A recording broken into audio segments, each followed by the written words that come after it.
សំរូបមកសំរៀងនឹងងាយសំរឹកសំពីសួរអស់ហើយមិនមាននឹងងាយគ្រប់គ្នាទៅថ្លៃដូចបងហើយថាទេប្រលឹងមានមេល្អក្រៃ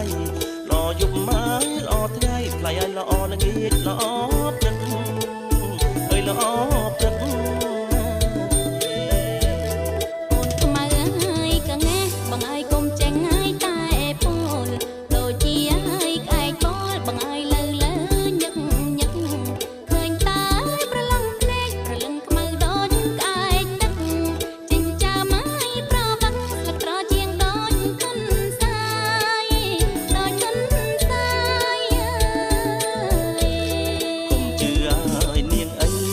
ស្រីពិនកើតកែ